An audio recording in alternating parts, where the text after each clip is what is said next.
Welcome to the Slop Farm. Enjoy the video. In this video, I will explain how to fix input delay on your PlayStation 5 keyboard and mouse setup. First, always connect your keyboard and mouse directly to the PS5 dedicated USB ports. Avoid using any USB hubs or long extension cables, as these can introduce noticeable latency.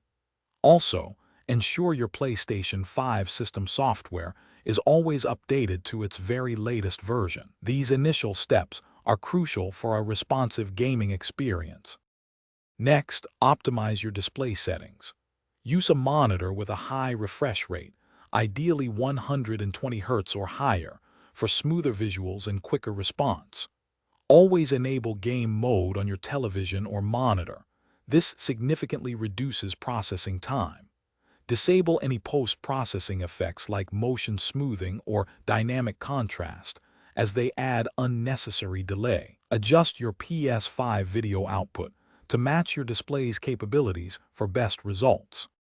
Regarding your peripherals, wired keyboards and mice generally offer the lowest possible latency. If you prefer wireless, ensure your devices operate on a stable 2.4 GHz frequency.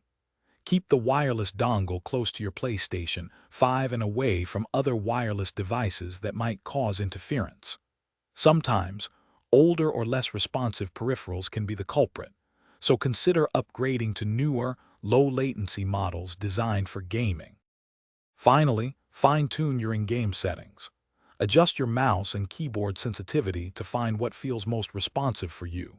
If a game offers it, try disabling V-Sync, as it can sometimes introduce input lag, especially on lower refresh rate displays.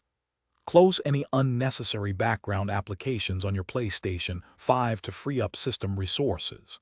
For online gaming, a wired internet connection can also significantly reduce network latency, improving overall responsiveness.